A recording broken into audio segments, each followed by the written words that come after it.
un signe subtil que ce qui s'était passé était désormais derrière eux et compris. Alors qu'elle prenait place et se versait une tasse d'orange péco et léger, Dora se pencha et murmura « Merci de m'avoir cru ». Miss Marple sourit. « Merci, ma chère, d'avoir choisi le courage. Ce ne sont pas toujours les plus bruyants qui portent la vérité. » Dans tout le village, d'autres changements s'étaient tranquillement produits. Le grand livre de l'Église, autrefois considéré comme une simple considération secondaire, était désormais tenu par une jeune femme du diocèse, envoyée spécialement pour apporter un certain ordre neutre aux livres paroissiaux. Elle portait une petite calculatrice et des chaussures élégantes. Le révérend Denain, pour sa part, acceptait sa présence de bonne grâce, malgré une pointe d'orgueil blessée. Julian Fanshawe est resté à Londres. On avait appris qu'il avait accepté un arrangement pour son rôle dans le détournement de fonds et qu'il purgeait une courte peine de prison avec sursis, à condition de restituer une partie des fonds volés. Curieusement, un fonds fiduciaire créé, au nom de Sibylle, en recevrait la majeure partie. Personne à Saint-Mary-Mead n'a demandé quand ou s'il pourrait revenir. Monsieur Topham, bien qu'il ait toute implication directe dans la mort de Rourke, trouvait son magasin de plus en plus vide. Certains disaient qu'il envisageait de vendre. D'autres affirmaient que la décision avait été prise pour lui. Son fils, un homme discret qui parlait rarement pendant les livraisons, avait pris l'habitude de faire ses tournées seul. Quant à Madame Pettigrew, l'affaire n'a été évoquée que dans les coins et sur un ton adouci. Elle avait été transférée dans un établissement discret près de Basingstoke, une maison de repos avec de beaux jardins et une vue sur les collines. La version officielle à Saint-Mary-Mead est celle d'une maladie, un effondrement, une tension trop forte. Ceux qui connaissaient la vérité la tenaient délicatement, comme une tasse de thé en porcelaine passée de main en main, toujours menacée de se briser sous le poids de trop de détails. Miss Marple ne lui avait pas rendu visite. Elle croyait fermement que le fardeau du remords devait avoir le temps de mûrir tranquillement.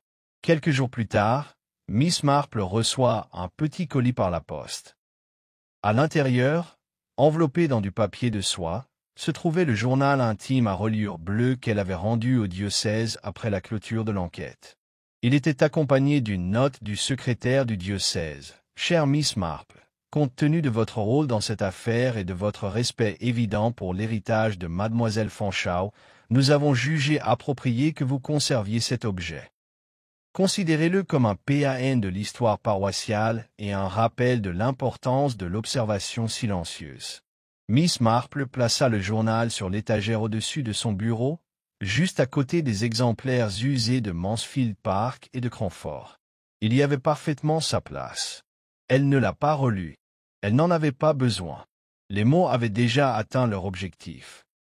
Samedi après-midi, la cloche de l'église a sonné 3 notes douces.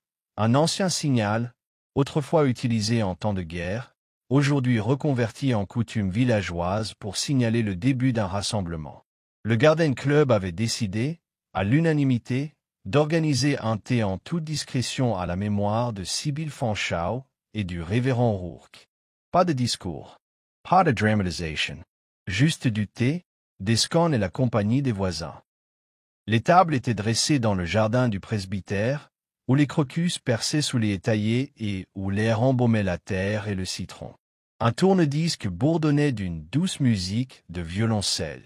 Miss Marple, assise sous le cornouiller en fleurs, accepta sa tasse de thé de Dora avec un signe de tête satisfait. « Très bien organisé, ma chère, dit-elle. « Nous avons fait de notre mieux, répondit modestement Dora. Ils restèrent assis un moment dans un silence complice, observant les villageois passer de table en table. Les conversations étaient douces, les rires, prudents. Mais il y avait aussi une certaine chaleur, le sentiment que quelque chose de cassé avait été réparé, non pas en fanfare, mais avec soin. Miss Marple prit une bouchée d'un petit pain au raisin et tamponna le coin de sa bouche avec un mouchoir en dentelle. « Je pensais, dit-elle enfin, à toutes ces choses qui passent inaperçues jusqu'à ce qu'il soit presque trop tard. Pas seulement de l'argent volé ou des fausses signatures, mais aussi des déceptions, des blessures, des attentes jamais exprimées, mais auxquelles on s'accroche néanmoins. Dora la regarda, curious. Madame Pettigrew, poursuivit doucement Miss Marple, n'était pas une méchante. Pas vraiment. C'était une femme qui avait lié son identité à une promesse qui lui avait été discrètement retirée. Et lorsqu'elle s'en est rendue compte, lorsqu'elle s'est effondrée, il ne restait plus aucun échafaudage pour la soutenir. Dora resta, silencieuse, un instant.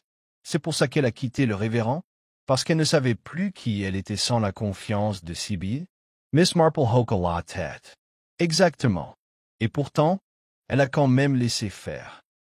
Miss Marple croisa les mains sur ses genoux. C'est la nature humaine, Dora.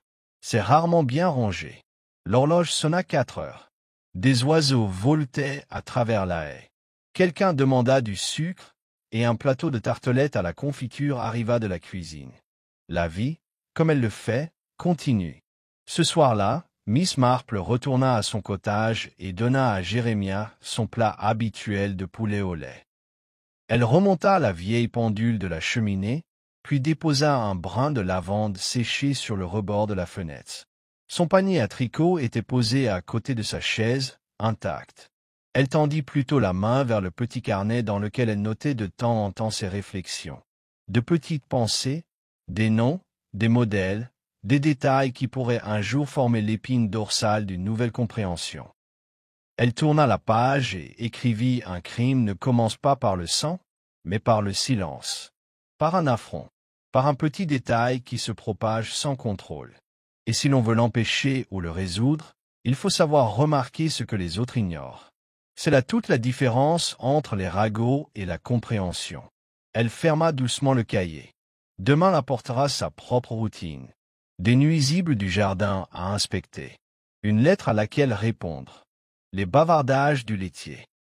Mais ce soir, le mystère était résolu, et la paix du moins pour l'instant est revenue à Saint-Marie-Mide. Dehors, les étoiles ont commencé à clignoter au-dessus des haies. À l'intérieur, Miss Marple était assise avec la lumière de la lampe sur ses mains, son expression douce mais alerte. Et dans le silence, elle écoutait, non pas le danger, mais les faibles rythmes d'un village qui tournait encore sous la surface. Toujours en train de regarder, toujours savoir, toujours prêt. Les jours qui suivirent le thé du Garden Club se passèrent avec la grâce et la simplicité si chères à Saint-Marie-Mide.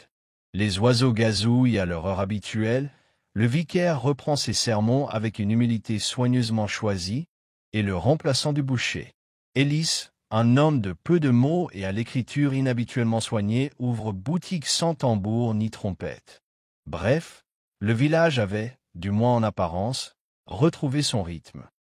Et pourtant, sous ce vernis, une conscience subtile persistait, comme le parfum de la lavande longtemps après avoir été retiré du vase. Les gens s'arrêtaient en passant devant la salle paroissiale. Les enfants baissent la voix près de la clôture du presbytère. Un respect nouveau, presque une révérence, régnait pour le silence des lieux. Car chacun savait, même si personne n'osait le dire à voix haute, qu'un simple détournement de regard avait autrefois entraîné un décès dans un placard à balai. Miss Marple, toujours attentive aux fluctuations du climat social, n'insistait pas pour que quiconque en prenne acte. Elle savait que dans les petits villages, comme dans les jardins, certaines racines ne supportent pas la lumière du soleil, et que d'autres devaient être enterrées pour éviter que l'ensemble ne s'effiloche. Mais elle savait aussi que le silence, s'il n'était pas élagué, pourrait redevenir dangereux. Alors elle a continué à marcher. J'ai continué à le remarquer. Je suis resté silencieux à regarder le monde passer. C'est au cours d'une de ces promenades, une simple course pour aller chercher du thé d'églantier à la pharmacie, que Miss Marple est tombée sur une scène inattendue. Dans la petite ruelle derrière le marchand de légumes, Dora Clegg discutait à voix basse avec le nouveau policier, un jeune homme nommé Travers. Son carnet était glissé sous son bras, et il l'écoutait avec plus d'intérêt que de formalisme. Dora, les mains jointes, parlait avec une sincérité qui semblait flotter en elle comme un souffle nerveux. Miss Marple, qui n'était jamais du genre à s'immiscer directement, tourna légèrement le pas et s'arrêta juste au coin de la rue, là où l'odeur des pommes et des briques humides flottait entre les caisses. Elle entendit Dora dire, et je ne pensais pas que cela avait d'importance, mais maintenant, avec le recul, je n'en suis plus si sûr. Travers a répondu, vous êtes certain que c'était avant que le révérend ne soit retrouvé? Oui. Je l'ai vu, Madame Pettigrew, aller dans le couloir avec quelque chose sous son manteau. J'ai supposé que c'était juste son sac à main, mais elle avait l'air troublée. Pas en colère, juste effrayée. Comme si elle allait faire quelque chose qu'elle ne voulait pas faire. Et c'était avant le début de la réunion, assez tôt. J'étais arrivé tôt aussi, je voulais mettre la table à thé avant tout le monde. Elle ne m'a pas vu. Il y eut un silence, puis Travers demanda. Pourquoi dites-vous cela seulement maintenant? La voix de Dora baissa. Parce que je pensais que ça n'avait plus d'importance. Mais, j'en ai rêvé la nuit dernière. À propos du placard. À propos de la boîte. Et je me suis souvenu d'autre chose. Une autre pause. Je me suis souvenu que Sibylle m'avait dit quelque chose un jour. Alors que je l'aidais à emballer les rubans pour l'exposition florale, elle m'a dit, « Dora, le truc avec les promesses, c'est qu'elles font de toi un témoin. Même si tu ne les répètes jamais. » Miss Marple se retourna doucement et continua son chemin. Elle n'avait pas besoin d'en entendre davantage. La mémoire de Dora s'épanouissait en son temps, et elle avait déjà fait plus qu'assez. Plus tard dans l'après-midi, Miss Marple était assise à son bureau, rédigeant une lettre à un vieil ami de Bournemouth qui avait autrefois dirigé un pôle de dactylographie au ministère de l'Intérieur et qui avait toujours, soupçonnait elle, une très bonne oreille pour les chuchotements. Le soleil de fin d'après-midi scintillait à travers les vitraux de la salle paroissiale Sainte-Marie-Mide, accrochant tasses à thé et poussière tandis que les membres du club de jardinage des dames s'installaient. Au centre, une longue table croulée sous le poids des génoises aux pétales de rose, des sablés à la lavande et d'une imposante boîte à biscuits ayant appartenu, d'aussi loin que l'on se souvienne, à feu Madame Sibylle Fanshawe. Miss Marple, assise à sa modeste place habituelle près de la fenêtre, observait avec un intérêt discret les femmes du village qui bruissaient comme des moineaux en pleine conversation. Elle remuait délicatement son thé, le tintement de la cuillère à peine audible par-dessus le murmure des comparaisons de fleurs d'hortensia et des nouvelles de la nièce qui fréquentait une hygiéniste dentaire canadienne. « J'aimerais bien, dit Madame Pettigrew, une veuve aux dimensions imposantes et aux opinions impressionnantes, que quelqu'un fasse enfin le tri dans les affaires de Sibylle. Cela fait presque 6 mois qu'elle est décédée, et son horrible neveu traîne les pieds. » À cet instant, la porte arrière du hall s'ouvrit brusquement avec l'arrogance que seule une véritable désapprobation peut engendrer. Monsieur Julien Fanshawe, le neveu en question, entra. Son arrivée fut accueillie par une inspiration collective. « Bonjour, dit-il sèchement, ôtant sa casquette et dévoilant ses cheveux lissés par trop de pommade. Je ne resterai pas. Je suis juste passé récupérer quelques bricoles. La boîte à biscuits de ma tante, par exemple. Une valeur sentimentale. » Un silence s'abattit sur les femmes. La boîte à biscuits vestige floral et cabossée de l'Angleterre d'après-guerre contenait non seulement des biscuits au gingembre, mais aussi des reçus de comité, des clés de coffre-fort, une fois, brièvement, l'acte de propriété d'une serre contestée. « Mais il appartient au club maintenant, » dit Madame Crumble avec hésitation. « Elle l'a laissé à l'usage commun, n'est-ce pas, Jane ?» Miss Marple leva doucement les yeux. « Je crois qu'elle a exprimé ce souhait, oui. » Elle était très fière de son poste de trésorière du club. Le sourire de Julien était mince. C'était dans ses affaires personnelles. « Je vais le prendre maintenant, si ça ne te dérange pas. » Mais avant que les mains ne puissent se tendre ou que des objections ne soient soulevées, un fracas soudain se fit entendre dans le magasin voisin. Tout le monde se retourna. Puis un cri retentit. C'est Dorothy Clegg, une aide à temps partiel et une sonnette d'alarme à temps partiel, qui est sortie pâle et tremblante. Il y a quelqu'un dans le placard, balbutia-t-elle, sous les manches à balai. Et je crois qu'ils sont morts. La salle explosa de halètements et de bruits de tasses à thé. Les chaises raclent. Miss Marple se leva lentement, les mains gantées jointes devant elle. Elle ne se précipita pas, Miss Marple ne se précipita jamais mais marcha d'un pas calme et déterminé vers la réserve, tandis que d'autres se pressaient nerveusement derrière elle. À l'intérieur, l'air était lourd et sentait le vieux savon et l'huile de lin. Dans l'espace exigu, derrière un seau à serpillière incliné et une planche à repasser effondrée, gisait le corps du révérend Rourke, vicaire du curé, connu pour son rire joyeux et son habitude de distribuer des catalogues de semences avec des citations bibliques manuscrites dans les marches. Il ne sait plus. Son visage était cireux, une main serrant encore une liasse de brochures de jardinage. Sa tête était inclinée de façon anormale, comme s'il était tombé ou avait été frappé. Il y avait une légère marque derrière son oreille. Plus intriguant, cependant, était la légère trace de biscuit au chocolat sur le bord de la manche de son manteau. Personne ne parla pendant un long moment. Puis les murmures commencèrent. « Je l'ai vu ce matin seulement, il n'avait aucune raison d'être ici. » Le pauvre chéri. Julien Fanchao resta figé, la boîte à biscuits toujours à la main. Il regarda Miss Marple comme si elle allait lui donner une explication. Mais Miss Marple ne regardait pas Julien. Ses yeux étaient fixés sur le sol éraflé sous le porte-serpillière. Une traînée de miettes de biscuits, sans aucun doute, menait de la porte jusqu'au fond du placard. « Étrange », murmura-t-elle presque pour elle-même. Ce n'est pas le genre de chose à laquelle on s'attend à une réunion du club de jardinage, n'est-ce pas?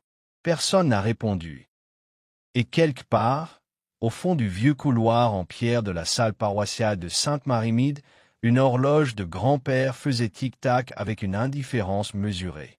Dehors, les oiseaux continuaient de chanter, inconscients. À l'intérieur, un meurtre avait eu lieu. La nouvelle de la mort soudaine et déconcertante du révérend Rourke s'est répandue dans Saint-Marie-Mide avec la rapidité et la certitude de la confiture sur un crimpet chaud. Au moment où le crépuscule commençait à projeter de longues ombres sur les chargés de roses et les cottages recouverts de lierre, chaque foyer, du presbytère à la boulangerie, connaissait les grandes lignes des événements, bien que les détails, comme d'habitude, varient en fonction de la personne qui les racontait. Au Greyston Arms, où le bar avait vu plus de secrets révélés que le gin, M. Topham, le boucher, jura aveuglément avoir vu le révérend se disputer avec Julien Fanchao quelques jours auparavant. Mais lorsqu'on le presse, il ne put se rappeler de quoi il s'agissait.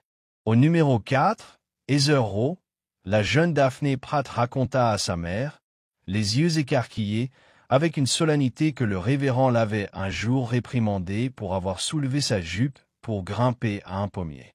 Il a toujours eu un côté méchant, maman. Je l'ai vu dans ses yeux.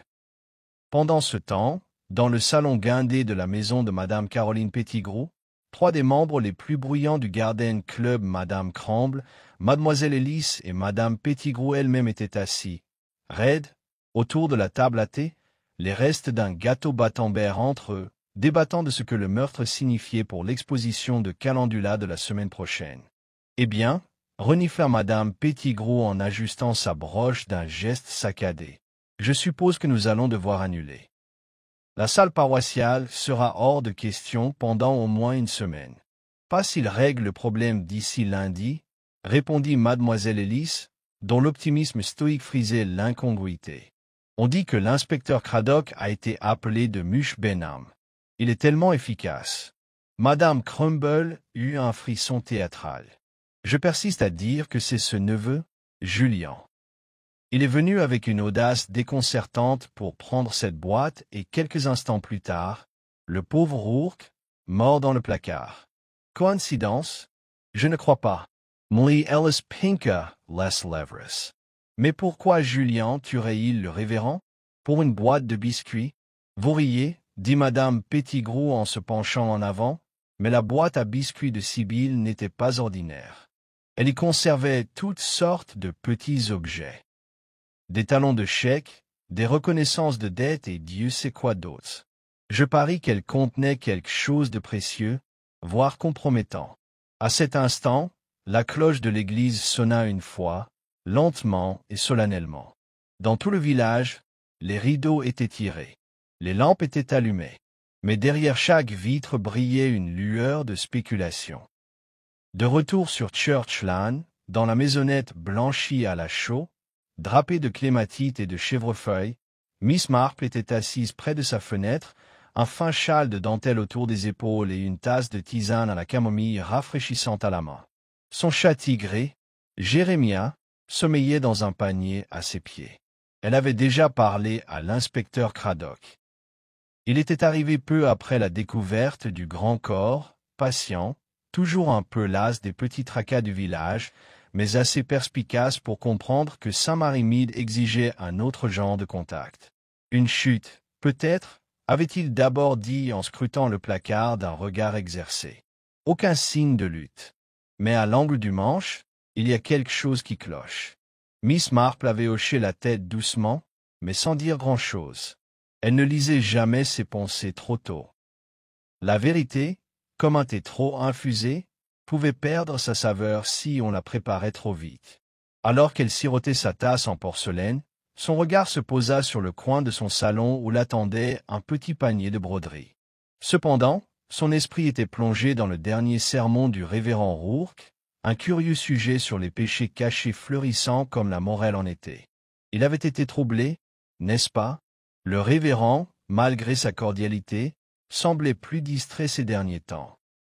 Il avait pris l'habitude de marcher après la tombée de la nuit, murmurant à voix basse, portant parfois un registre qu'il refusait de laisser au presbytère. Elle se fit un petit mot pour rendre visite à Madame Pembroke, la gouvernante du vicaire. Madame Pembroke n'était pas réputée pour sa discrétion, mais avec le bon vocabulaire et un peu de compréhension pour les rhumatismes, on pouvait en apprendre beaucoup. Un coup frappé à la porte d'entrée interrompit ses pensées. Lorsqu'elle l'ouvrit, elle se retrouva face à face avec l'agent Jerry Reeves, un jeune homme doux dont les bottes semblaient toujours trop grandes pour ses pieds. « Bonsoir, Miss Marple, » dit-il en ôtant maladroitement sa casquette. « L'inspecteur Craddock m'a dit de prendre de vos nouvelles. Au cas où vous remarqueriez quelque chose. Vous avez une façon bien à vous, eh bien, de remarquer. » Miss Marple sourit, comme c'est attentionné de sa part. « J'ai sans doute remarqué la même chose que tout le monde. Mais entre, Jerry, tu as l'air froid. Veux-tu un peu d'eau d'orge ?» À l'intérieur, le gendarme était assis mal à l'aise sur le bord de son canapé tandis que Miss Marple lui versait un verre. « Je voulais juste dire, commença-t-il, les joues roses, que tu vois toujours ce que le reste d'entre nous ne voit pas. » Elle rit doucement. « Tu me flattes, mon cher. Mais je dirais ceci, la présence du révérend dans ce placard était très étrange. Et plus étrange encore était la tache de biscuit sur sa manche. On ne se faufile pas dans un placard à balai avec un demi-digestif au chocolat. » Jerry cligna des yeux. « Tu crois qu'il a été placé là? »« Je pense, » répondit-elle en s'asseyant, sa broderie à la main, qu'il faut se demander pourquoi quelqu'un voudrait mettre en scène quelque chose d'aussi trivial. Lorsqu'un détail est à la fois déplacé et apparemment dénué de sens, il a souvent l'effet inverse. Il hocha lentement la tête, réfléchissant à cela. « Et la boîte ?» demanda-t-il. « Tu crois que Julien voulait la prendre comme couverture? Ou pour ce qu'elle contenait ?»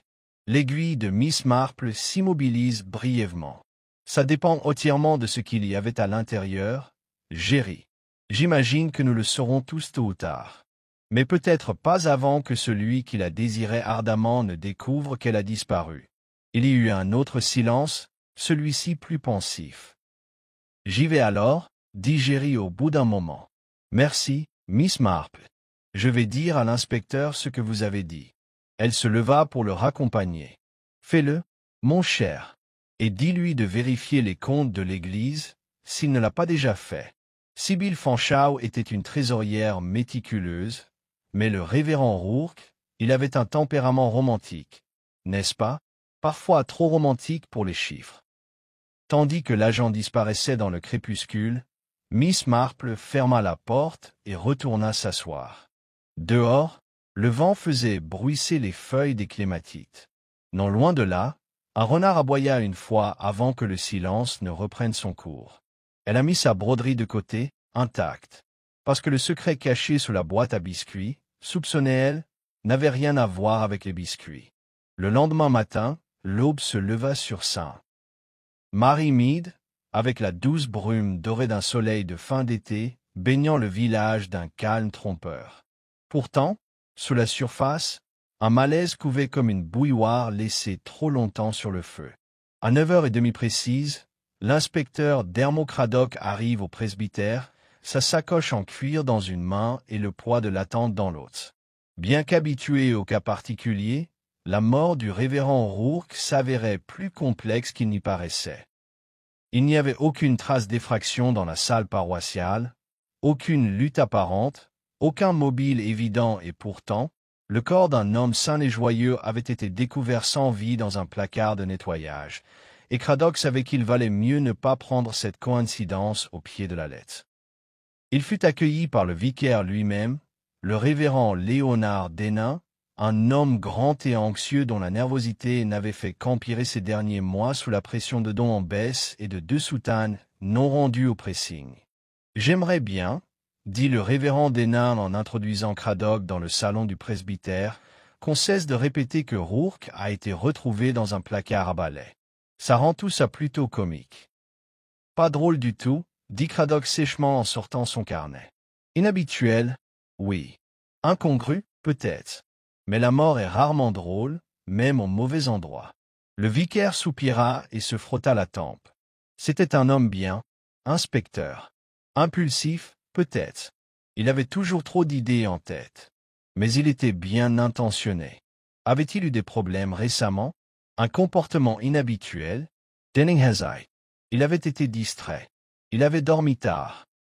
Et il semblait de plus en plus absorbé par un sujet qu'il refusait de me confier. « Tu l'as vu hier? » « Oui. » Un signe subtil que ce qui s'était passé était désormais derrière eux et compris. Alors qu'elle prenait place et se versait une tasse d'orange péco et léger, Dora se pencha et murmura « Merci de m'avoir cru. » Miss Marple sourit. « Merci, ma chère, d'avoir choisi le courage. Ce ne sont pas toujours les plus bruyants qui portent la vérité. » Dans tout le village, d'autres changements s'étaient tranquillement produits. Le grand livre de l'Église, autrefois considéré comme une simple considération secondaire, était désormais tenu par une jeune femme du diocèse, envoyée spécialement pour apporter un certain ordre neutre aux livres paroissiaux. Elle portait une petite calculatrice et des chaussures élégantes. Le révérend Denain, pour sa part, acceptait sa présence de bonne grâce, malgré une pointe d'orgueil blessée. Julian Fanshawe est resté à Londres. On avait appris qu'il avait accepté un arrangement pour son rôle dans le détournement de fonds et qu'il purgeait une courte peine de prison avec sursis, à condition de restituer une partie des fonds volés. Curieusement, un fonds fiduciaire créé, au nom de Sibylle, en recevrait la majeure partie. Personne à St. Mary Mead n'a demandé quand ou s'il pourrait revenir. Monsieur Topham, bien qu'il n'ait toute implication directe dans la mort de Rourke, trouvait son magasin de plus en plus vide. Certains disaient qu'il envisageait de vendre. D'autres affirmaient que la décision avait été prise pour lui. Son fils, un homme discret qui parlait rarement pendant les livraisons, avait pris l'habitude de faire ses tournées seul. Quant à Madame Pettigrew, l'affaire n'a été évoquée que dans les coins et sur un ton adouci. Elle avait été transférée dans un établissement discret près de Basingstoke, une maison de repos avec de beaux jardins et une vue sur les collines. La version officielle à St. Mary Mead est celle d'une maladie, un effondrement, une tension trop forte. Ceux qui connaissaient la vérité la tenaient délicatement, comme une tasse de thé en porcelaine passée de main en main, toujours menacée de se briser sous le poids de trop de détails. Miss Marple ne lui avait pas rendu visite. Elle croyait fermement que le fardeau du remords devait avoir le temps de mûrir tranquillement. Quelques jours plus tard, Miss Marple reçoit un petit colis par la poste. À l'intérieur, enveloppé dans du papier de soie, se trouvait le journal intime à reliure bleue qu'elle avait rendu au diocèse après la clôture de l'enquête. Il était accompagné d'une note du secrétaire du diocèse. « Chère Miss Marple, compte tenu de votre rôle dans cette affaire et de votre respect évident pour l'héritage de Mademoiselle Fanshawe, nous avons jugé approprié que vous conserviez cet objet. Considérez-le comme un PAN de l'histoire paroissiale et un rappel de l'importance de l'observation silencieuse. » Miss Marple plaça le journal sur l'étagère au-dessus de son bureau, juste à côté des exemplaires usés de Mansfield Park et de Cranford. Il y avait parfaitement sa place. Elle ne l'a pas relu. Elle n'en avait pas besoin. Les mots avaient déjà atteint leur objectif. Samedi après-midi, la cloche de l'église a sonné 3 notes douces, un ancien signal, autrefois utilisé en temps de guerre, aujourd'hui reconverti en coutume villageoise pour signaler le début d'un rassemblement. Le Garden Club avait décidé, à l'unanimité, d'organiser un thé en toute discrétion à la mémoire de Sybil Fanshawe et du révérend Rourke. Pas de discours, pas de dramatisation, juste du thé, des scones et la compagnie des voisins. Les tables étaient dressées dans le jardin du presbytère, où les crocus perçaient sous les étayers et où l'air embaumait la terre et le citron. Un tourne-disque bourdonnait d'une douce musique de violoncelle. Miss Marple, assise sous le cornouiller en fleurs, accepta sa tasse de thé de Dora avec un signe de tête satisfait. « Très bien organisé, ma chère, dit-elle. « Nous avons fait de notre mieux, répondit modestement Dora. Ils restèrent assis un moment dans un silence complice, observant les villageois passer de table en table. Les conversations étaient douces, les rires, prudents, mais il y avait aussi une certaine chaleur, le sentiment que quelque chose de cassé avait été réparé, non pas en fanfare, mais avec soin. Miss Marple prit une bouchée d'un petit pain au raisin et tamponna le coin de sa bouche avec un mouchoir en dentelle. « Je pensais, dit-elle enfin, à toutes ces choses qui passent inaperçues jusqu'à ce qu'il soit presque trop tard. Pas seulement de l'argent volé ou des fausses signatures, mais aussi des déceptions, des blessures, des attentes jamais exprimées, mais auxquelles on s'accroche néanmoins. » Dora la regarda, curious. Madame Pettigrew, poursuivit doucement Miss Marple, n'était pas une méchante.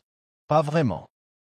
C'était une femme qui avait lié son identité à une promesse qui lui avait été discrètement retirée. Et lorsqu'elle s'en est rendue compte, lorsqu'elle s'est effondrée, il ne restait plus aucun échafaudage pour la soutenir. Dora resta, silencieuse, un instant. C'est pour ça qu'elle a quitté le révérend? Parce qu'elle ne savait plus qui elle était sans la confiance de Sybil? Miss Marple hocha la tête. Exactement. Et pourtant, elle a quand même laissé faire. Miss Marple croisa les mains sur ses genoux. C'est la nature humaine, Dora. C'est rarement bien rangé. L'horloge sonna 4 heures. Des oiseaux voletaient à travers la haie. Quelqu'un demanda du sucre, et un plateau de tartelettes à la confiture arriva de la cuisine. La vie, comme elle le fait, continue. Ce soir-là, Miss Marple retourna à son cottage et donna à Jérémia son plat habituel de poulet au lait. Elle remonta la vieille pendule de la cheminée, puis déposa un brin de lavande séché sur le rebord de la fenêtre. Son panier à tricot était posé à côté de sa chaise, intact. Elle tendit plutôt la main vers le petit carnet dans lequel elle notait de temps en temps ses réflexions. De petites pensées, des noms, des modèles, des détails qui pourraient un jour former l'épine dorsale d'une nouvelle compréhension. Elle tourna la page et écrivit « Un crime ne commence pas par le sang, mais par le silence, par un affront, par un petit détail qui se propage sans contrôle. Et si l'on veut l'empêcher ou le résoudre, il faut savoir remarquer ce que les autres ignorent. C'est là toute la différence entre les ragots et la compréhension. » Elle ferma doucement le cahier. Demain apportera sa propre routine. Des nuisibles du jardin à inspecter. Une lettre à laquelle répondre. Les bavardages du laitier. Mais ce soir, le mystère était résolu, et la paix du moins pour l'instant est revenue à Saint-Marie-Mide. Dehors, les étoiles ont commencé à clignoter au-dessus des haies. À l'intérieur, Miss Marple était assise avec la lumière de la lampe sur ses mains, son expression douce mais alerte. Et dans le silence, elle écoutait, non pas le danger, mais les faibles rythmes d'un village qui tournait encore sous la surface. Toujours en train de regarder, toujours savoir, toujours prêt. Les jours qui suivirent le thé du Garden Club se passèrent avec la grâce et la simplicité si chères à Saint-Marie-Mide. Les oiseaux gazouillent à leur heure habituelle, le vicaire reprend ses sermons avec une humilité soigneusement choisie, et le remplaçant du boucher, Élise, un homme de peu de mots et à l'écriture inhabituellement soignée, ouvre boutique sans tambour ni trompette. Bref, le village avait, du moins en apparence, retrouvé son rythme. Et pourtant, sous ce vernis, une conscience subtile persistait, comme le parfum de la lavande longtemps après avoir été retiré du vase. Les gens s'arrêtaient en passant devant la salle paroissiale. Les enfants baissent la voix près de la clôture du presbytère. Un respect nouveau, presque une révérence, régnait pour le silence des lieux. Car chacun savait, même si personne n'osait le dire à voix haute, qu'un simple détournement de regard avait autrefois entraîné un décès dans un placard à balai. Miss Marple, toujours attentive aux fluctuations du climat social, n'insistait pas pour que quiconque en prenne acte. Elle savait que dans les petits villages, comme dans les jardins, certaines racines ne supportent pas la lumière du soleil, et que d'autres devaient être enterrées pour éviter que l'ensemble ne s'effiloche. Mais elle savait aussi que le silence, s'il n'était pas élagué, pourrait redevenir dangereux. Alors elle a continué à marcher. J'ai continué à le remarquer. Je suis resté silencieux à regarder le monde passer. C'est au cours d'une de ces promenades, une simple course pour aller chercher du thé d'églantier à la pharmacie, que Miss Marple est tombée sur une scène inattendue. Dans la petite ruelle derrière le marchand de légumes, Dora Clegg discutait à voix basse avec le nouveau policier, un jeune homme nommé Travers. Son carnet était glissé sous son bras, et il l'écoutait avec plus d'intérêt que de formalisme. Dora, les mains jointes, parlait avec une sincérité qui semblait flotter en elle comme un souffle nerveux. Miss Marple, qui n'était jamais du genre à s'immiscer directement, tourna légèrement le pas et s'arrêta juste au coin de la rue, là où l'odeur des pommes et des briques humides flottait entre les caisses. Elle entendit Dora dire, et je ne pensais pas que cela avait d'importance, mais maintenant, avec le recul, je n'en suis plus si sûr. Travers a répondu, vous êtes certain que c'était avant que le révérend ne soit retrouvé? Oui. Je l'ai vu, Madame Pettigrew, aller dans le couloir avec quelque chose sous son manteau. J'ai supposé que c'était juste son sac à main, mais elle avait l'air troublée. Pas en colère, juste effrayée, comme si elle allait faire quelque chose qu'elle ne voulait pas faire. Et c'était avant le début de la réunion, assez tôt. J'étais arrivé tôt aussi, je voulais mettre la table à thé avant tout le monde. Elle ne m'a pas vu. Il y eut un silence, puis Travers demanda. Pourquoi dites-vous cela seulement maintenant? La voix de Dora baissa, parce que je pensais que ça n'avait plus d'importance. Mais, j'en ai rêvé la nuit dernière. À propos du placard. À propos de la boîte. Et je me suis souvenu d'autre chose. Une autre pause. Je me suis souvenu que Sibylle m'avait dit quelque chose un jour. Alors que je l'aidais à emballer les rubans pour l'exposition florale, elle m'a dit, « Dora, le truc avec les promesses, c'est qu'elles font de toi un témoin. Même si tu ne les répètes jamais. » Miss Marple se retourna doucement et continua son chemin. Elle n'avait pas besoin d'en entendre davantage. La mémoire de Dora s'épanouissait en son temps, et elle avait déjà fait plus qu'assez. Plus tard dans l'après-midi, Miss Marple était assise à son bureau, rédigeant une lettre à un vieil ami de Bournemouth qui avait autrefois dirigé un pôle de dactylographie au ministère de l'Intérieur et qui avait toujours, soupçonnait-elle, une très bonne oreille pour les chuchotements. Elle lui offrit un sourire gracieux. Bien sûr. De retour au village, Lionel Topham n'attendait pas de visite. Il était à l'arrière de sa boucherie, en train de réorganiser des morceaux d'agneau, lorsque Miss Marple entra par la porte latérale et resta silencieuse près du comptoir. La sonnette n'avait pas sonné. Elle avait emprunté l'allée. « Mademoiselle Marple, dit-il en pâlissant. À quoi me vaut-il, plaisir ?» Elle le regarda calmement. « Vous avez affirmé, avec assurance, que Sibylle avait autorisé les paiements pour les travaux de restauration, qu'elle avait signé les chèques, que les factures existaient. » Topham s'essuya les mains avec une serviette. « Oui, eh bien, c'est ce que je croyais à l'époque. J'ai du mal à croire, dit Miss Marple, que vous puissiez confondre une conversation avec Sibylle avec une conversation avec quelqu'un prétendant agir en son nom. Topham Perdicules, qu'est-ce que tu racontes? Je dis, poursuivit-elle, que vous n'avez jamais reçu d'instruction de Sibylle. Mais vous avez vu une opportunité de transférer de l'argent sur un compte annexe, et quelqu'un a coopéré. Peut-être Harold Pritchard. Peut-être Julian Fonchau. Peut-être même quelqu'un d'autre. Vous avez fabriqué de faux papiers, puis utilisé les fonds de l'Église pour financer un projet qui n'a jamais vu le jour. Lorsque Sibylle a découvert la vérité, elle s'est préparée à vous dénoncer. Mais avant qu'elle puisse le faire, elle a eu un AVC. Un timing parfait. C'est une chose horrible à suggérer, dites aux femmes, en sueur maintenant. Peut-être, acquiesça Miss Marple, mais ce n'est pas aussi horrible que de laisser un homme mourir dans un placard parce qu'il a menacé de le rendre public. Sa bouche s'ouvrit, mais rien n'en sortit. Elle laissa le silence s'épaissir. Je crois que le révérend Rourke vous a confronté le jour de sa mort, poursuivit-elle. Ou peut-être a-t-il confronté quelqu'un d'autre, et vous avez été prévenu. Quoi qu'il en soit, il s'est retrouvé seul. Akio est maintenant mort. Topham secoua la tête en tremblant. Je ne l'ai pas tué. Mais vous avez aidé quelqu'un qui l'a fait, répondit-elle doucement. Et l'inspecteur voudra tout savoir. Elle se retourna pour partir. Si vous avez quelque chose à offrir, Monsieur Topham, c'est le moment. Ce soir-là, Miss Marple rentre chez elle et se sert un petit verre de sherry. Elle s'assit dans son fauteuil tandis que le crépuscule s'installa, projetant une douce teinte dorée sur son papier peint et son panier à broderie. Le village s'agitait tranquillement.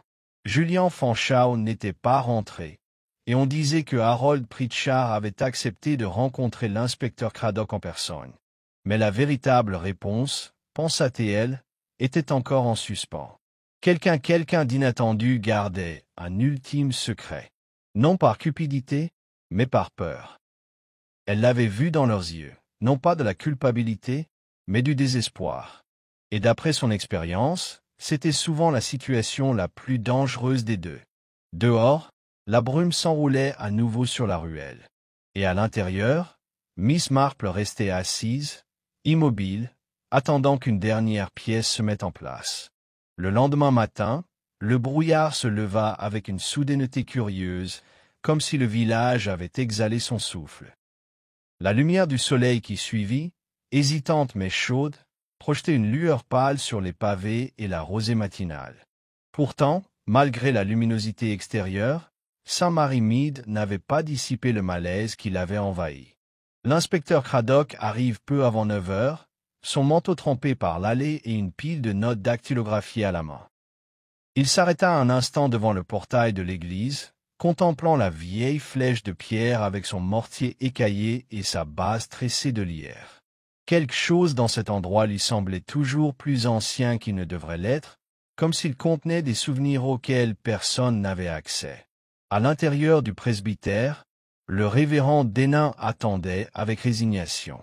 Il avait mal dormi. Ses yeux étaient cernés et ses cheveux semblaient moins peignés que d'habitude. La visite de Miss Marple la veille avait laissé des traces. « Inspecteur » salua-t-il d'une voix sourde. « J'ai fait des copies des documents financiers pour vous. Ce qu'il en reste. Craddock hoca la tête et intra. L'air indecipherable. J'apprécie votre coopération. Révèle. Nous avons déjà reçu une déclaration sous serment de M. Harold Pritchard confirmant que plusieurs inscriptions au fonds de rénovation étaient bel et bien falsifiées. Il affirme avoir fait part de ses inquiétudes à Sibylle Fonchau avant son départ à la retraite, mais avoir été écarté par d'autres membres du comité. Denain s'affaisse légèrement. J'aurais dû écouter Rourke. Il insistait, mais j'avais peur du scandale. Cette peur, dit Craddock d'un ton neutre, a peut-être permis à un meurtrier de s'en sortir libre. Avant que le vicaire ne puisse répondre, la porte d'entrée s'ouvrit à nouveau et un agent de police entra, portant un télégramme. Craddock la prit, la lut une fois, puis 2 fois. « Eh bien, dit-il en pliant lentement le papier. Il semble que M. Julian Fonchau ait été appréhendé à Paddington alors qu'il tentait de monter à bord d'un train pour Liverpool. Il avait sur lui une mallette contenant plusieurs centaines de livres en espèces, un faux passeport et une enveloppe marquée Sibylle F. Denning Pallet.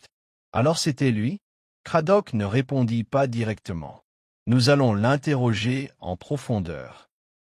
Mais il n'est pas le seul dont le récit ne tient pas la route.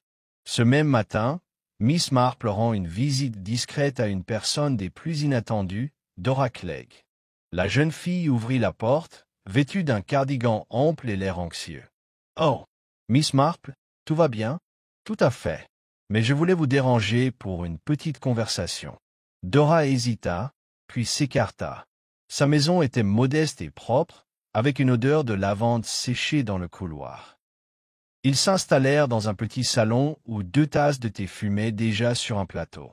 Il semblait que le timing de Miss Marple ne fût pas une coïncidence. « J'ai repensé, » commença doucement Miss Marple, « à la voix que tu as entendue le jour de la réunion du club de jardinage.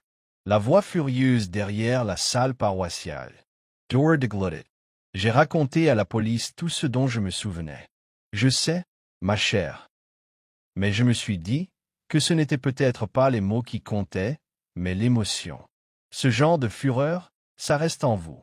Ce n'est pas quelque chose qu'on feint facilement. » Dora détourna le regard. « Je croyais que c'était Julien. Même, oui, c'était pratique, non ?»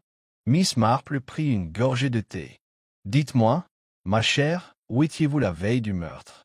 Dora cligna des yeux. « Que veux-tu dire? À quelle heure êtes-vous arrivé à la salle pour aider à préparer la réunion du Garden Club? » « Eh bien, vers midi, je crois. Peut-être un peu plus tard. » Miss Marple pencha la tête. Seul le concierge a dit que la porte de derrière avait été trouvée déverrouillée à son arrivée à 11 heures. Et la boîte à biscuits avait déjà été déplacée du placard du comité à la table à thé. Vous ne trouvez pas? Les mains de Dora agrippèrent sa tasse. Je voulais juste aider. Bien sûr que oui, dit doucement Miss Marple. Tu as toujours été serviable. Et discrète. Et tu étais si douée pour écouter. Il y eut un long silence. Finalement, Dora murmura que je ne voulais pas mentir. J'avais juste peur. Peur de quoi? La voix de Dora se brisa. Qu'il pense que j'en faisais partie. Miss Marple s'est pinchée doucement. Une partie de quoi? Dora fixait son thé. J'ai entendu le révérend Rourke et M. Topham se disputer 2 semaines avant sa mort. Je nettoyais la réserve, personne ne m'a vu. Rourke l'a accusé de vol. Il a dit avoir la preuve que Sibylle n'avait jamais rien signé.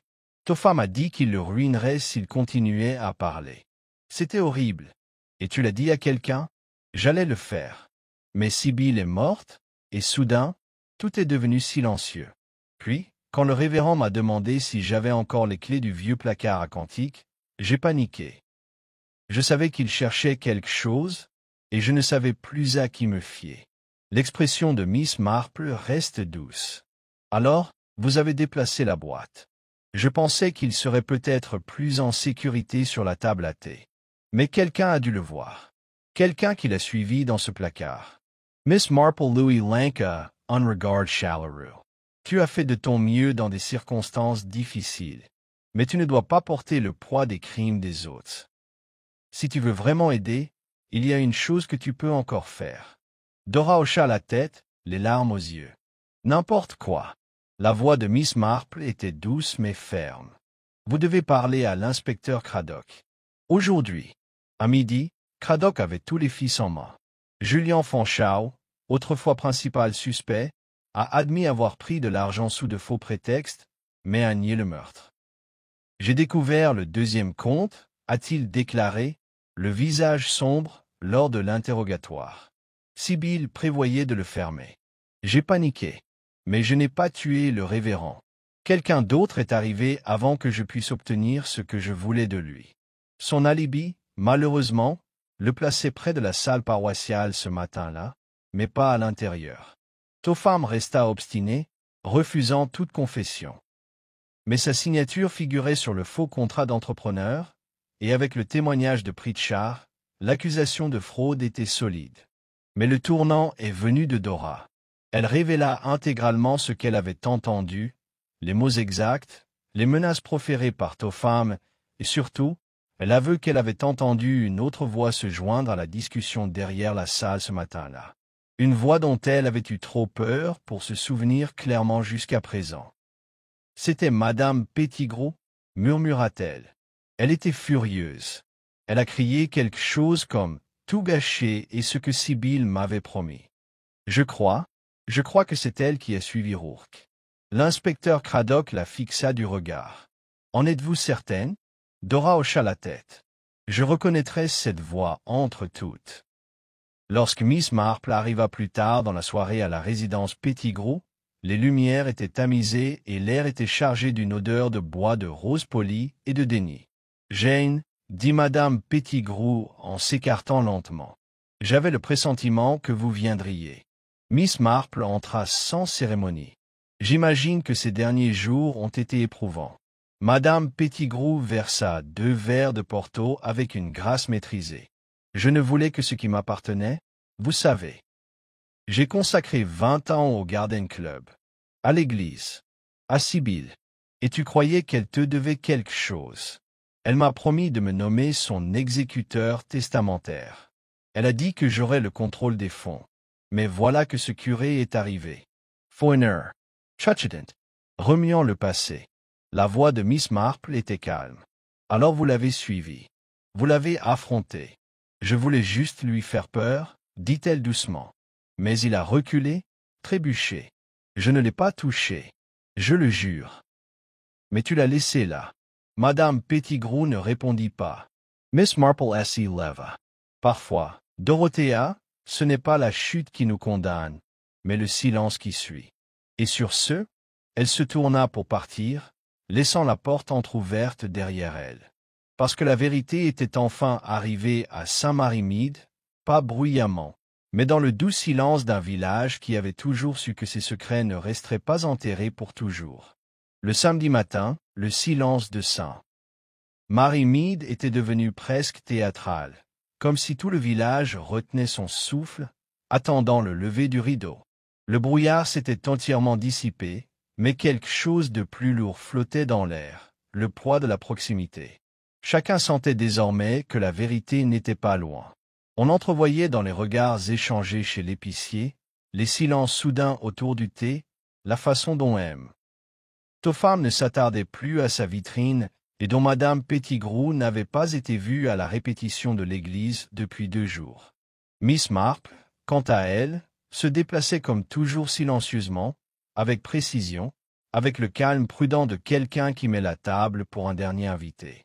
Elle avait déjà parlé à l'inspecteur Craddock ce matin-là, lui remettant la déclaration complète de Dora Clegg et soulignant, avec douceur, que le temps était désormais un facteur. Après tout, les secrets finissent par se dégrader, laissés sans réponse trop longtemps, ils s'aigrissent. Mais quelque chose le troublait encore. Ce n'était pas la fraude elle-même, c'était clair. Ni la suite des événements entourant la mort du révérend. Non, ce qui subsistait, c'était l'élément humain. La peur, le désespoir, et la haine sourde qui couvait sous la surface de la vie du village bien plus longtemps que la plupart n'osaient l'admettre. Et ainsi, tandis que la lumière de l'après-midi filtrait à travers les rideaux de dentelle de son salon, Miss Marple fit quelque chose de rare. Elle lança des invitations. À 4 heures, 4 personnes étaient assises, mal à l'aise, dans son salon, chacune tenant une tasse de thé et regardant les autres avec plus ou moins de suspicion. Madame Pettigrew était assise, raide, près de la fenêtre, la mâchoire serrée. Monsieur Lionel Topham était rouge de colère et parlait très peu, la bouche pincée. Julian Fanshawe, récemment revenu de garde à vue avec la promesse de son avocat de le libérer temporairement, était l'image même de la civilité dédaigneuse. Et enfin, Dora Clegg, pâle mais calme, était assise la plus éloignée du foyer, tordant le bord de son gant sur ses genoux. Miss Marple a versé le thé elle-même. Pas de sucre pour Monsieur Topham, je crois. Et Madame Pettigrew, un morceau, comme vous l'aimez. Dora, ma chère, veux-tu un biscuit?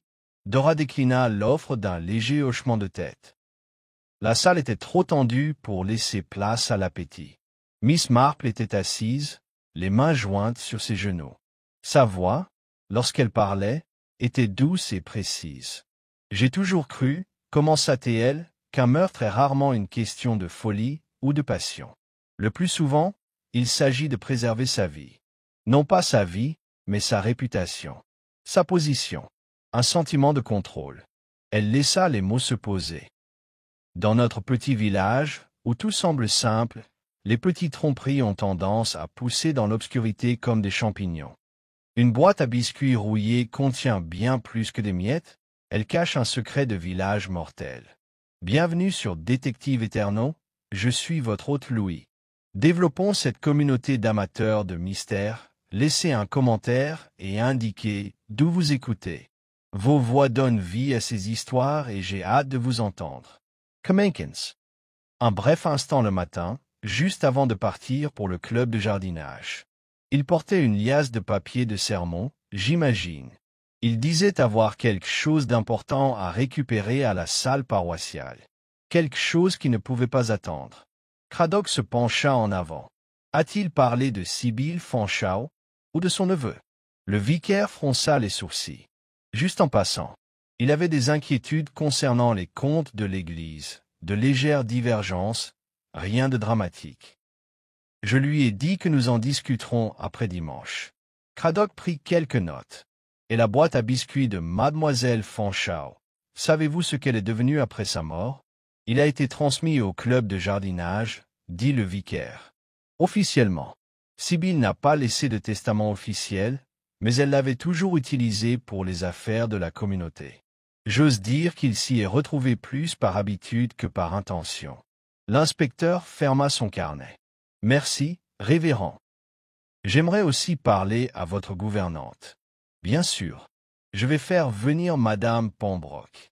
Mais je dois vous prévenir, elle a tendance à dramatiser.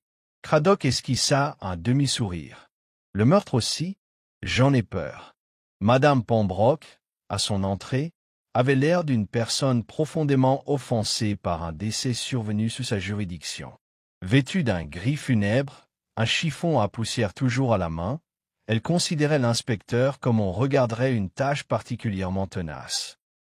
J'avais dit au révérend de ne pas fouiller dans les vieux placards, déclara-t-elle avant que Cradock ne puisse parler. Il ne m'a jamais écouté, hein? Il fouillait toujours dans les boîtes et les tiroirs comme si des sermons sortaient de trombone. Tu l'as vu avant qu'il parte hier? En effet, il est sorti juste après 11 heures, fredonnant comme un idiot et portant ce dossier marron. Il avait l'air bien déterminé, je dirais, ou fâché. Est-ce qu'il a dit où il allait? À la salle des fêtes. Il a dit qu'il allait récupérer quelque chose qui appartenait à la paroisse. Il semblait penser qu'il avait été égaré. Cradock se pencha légèrement en avant. A-t-il mentionné Julien Fanshawe? Madame Pembroke pinça les lèvres. Pas nommément. Mais il a dit quelque chose de curieux. Il a dit qu'il était temps que quelqu'un se souvienne de la promesse de Sibylle. Puis il est parti. Cradock haussa un sourcil. Qu'a-t-elle promis? Madame Pembroke renifla. Si je le savais, inspecteur, je dépoussiérais le grand livre, pas la rampe.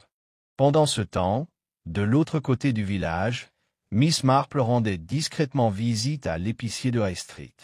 Elle prit son temps avec les citrons, dont elle n'avait pas besoin, et s'attarda près des paquets de farine à génoise jusqu'à ce qu'elle entende la voix familière de Madame Lavinia Cray. « Eh bien, je l'ai dit à mon Ernest? Non, je lui ai dit que cet homme était trop joyeux pour son propre bien. Toujours à balancer des tracts et des questions. Et maintenant, regarde. » Miss Marple se retourna avec un sourire. « Bonjour, Lavinia. On parle du curé, j'imagine? Oh, Miss Marple. Oui. Quelle affaire, n'est-ce pas? Vous êtes au courant? On dit qu'il a été vu en train de parler à Monsieur Fanshawe devant la boulangerie la veille. Et il était très échauffé, en plus. Vraiment? Je n'avais pas entendu ce détail. Intéressant. Madame Cray se pencha. On dit que c'était une question d'argent. Un lien avec le fonds de rénovation de l'ancienne église. Apparemment, Sibylle a laissé des mots des reçus, peut-être mais personne ne les retrouve. J'imagine que cela doit être assez difficile, dit Miss Marple, cueillant enfin un citron, lorsqu'un fonds communautaire n'a pas de responsable officiel. Exactement. Rihanna, Lavinia. J'ai dit la même chose. Qui sait ce qui a pu disparaître? Les yeux de Miss Marple pétillèrent. Ou qui voudrait qu'il disparaisse? Cet après-midi-là, l'inspecteur Craddock retourna à la salle paroissiale pour examiner une fois de plus les lieux. Le placard était resté intact, scellé sur ordre de la police. Une légère odeur de cirage flottait encore dans l'air, ainsi que le léger parfum de lavande qui semblait toujours accompagner les gâteaux de Madame Pettigrew. Il s'accroupit et examina à nouveau les miettes de biscuits. Pourquoi le révérend était-il entré dans ce placard précis? Y avait-il caché quelque chose, ou y avait-il été conduit? Ses pensées furent interrompues par l'arrivée de Julien Fanchao. « Je comprends que vous vouliez me parler. Inspecteur, dit Julien d'un ton calme, les bras croisés. Mais je n'imagine pas à quoi je peux être utile. » Craddock se redressa. « Vous étiez présent lors de la découverte du corps. Et vous êtes venu récupérer la boîte de biscuits de votre tante. J'aimerais savoir pourquoi. » Le sourire de Julien était mince. C'était sentimental. Je m'en souviens depuis mon enfance. Craddock ne dit rien. Julien a ajouté. Si vous insinuez que j'ai tué un ecclésiastique à cause d'une boîte de biscuits à motifs floraux, je vous conseille de reconsidérer votre théorie. Que faites-vous comme travail, monsieur Fanchao? Je suis consultant indépendant en matière immobilière. Et vous étiez le seul parent survivant de Sibylle Fanchao, pour autant que je sache. Alors vous comprendrez pourquoi je vais parler à son avocat ensuite. Le visage de Julien se durcit. Je n'ai rien à cacher, inspecteur. Mais si vous avez terminé, j'ai un train à prendre. Il tourna les talons et sortit. C'est pas trop rapide, trop précis. Craddock le regarda partir, puis regarda à nouveau la porte du placard. La voix de Miss Marple résonnait dans son esprit lorsqu'un détail est à la fois déplacé et apparemment dénué de sens, il signifie très souvent tout le contraire. Il prit note de vérifier la poubelle derrière le couloir. Et la boîte. Surtout la boîte. Parce que quelque part entre le couvercle fleuri de Sibylle et la manche d'un manteau taché de chocolat, quelqu'un avait enterré une vérité trop dangereuse pour être laissée au grand jour. Et si Miss Marple avait raison, et c'était généralement le cas, alors le révérend était mort en essayant de le déterrer. Jeudi matin, le temps avait changé. Des nuages gris pesaient sur St. Mary Mead comme un châle de laine trop serré autour des épaules, et le doux murmure de la pluie sur les toits d'ardoise répandait un silence inhabituel sur le village. C'était le genre de matinée où les gens parlaient à voix basse, leurs pensées légèrement plus lourdes, comme par respect ou par appréhension. À l'intérieur du commissariat, en bordure du parc, l'inspecteur Craddock, assis à son bureau, examinait une mince mais inquiétante pile de témoignages. Il en avait déjà marqué quelques-uns au crayon rouge, ceux qui se contredisent, ceux qui donnaient trop ou pas assez de détails, et ceux qui semblaient trop répétés. Il prit une dernière gorgée de thé tiède et se tourna vers la déposition de Julien Fanchao. L'homme s'était montré évasif, certes, calme, mais avec l'air de quelqu'un qui calculait chaque mot. Et pourtant, il n'y avait aucune preuve. Pas d'empreinte digitale, pas de sang, pas même un témoin l'ayant placé près du cellier avant la découverte du corps. La boîte à biscuits, en revanche, restait une question ouverte. Lorsque les agents l'ont examinée ce matin-là, ils n'ont trouvé que 2 objets à l'intérieur. Une petite clé en laiton enveloppée dans du papier de soie et une vieille enveloppe portant la mention à ouvrir en cas de décès. La lettre à l'intérieur était manuscrite, de la main de Sibylle Fanchao, et était curieusement adressée non pas à Julien, mais à qui de droit. On pouvait y lire « Cette boîte contient ce qui me reste de confiance. Je n'ai jamais cru devoir la mettre sous clé, mais la clé du registre doit être protégée jusqu'à ce que la vérité l'exige. Je crains que la tromperie ne rôde parmi nous. Si vous lisez ceci, regardez les comptes, pas les alibis. » Craddock a lu la lettre 2 fois. Puis une 3e fois. La vérité l'exige, avait-elle écrit. Que savait-elle? Et pourquoi le révérend était-il mort avant de le révéler? Il ramassa la clé en laiton, déjà envoyée pour être testée pour savoir si elle correspondait.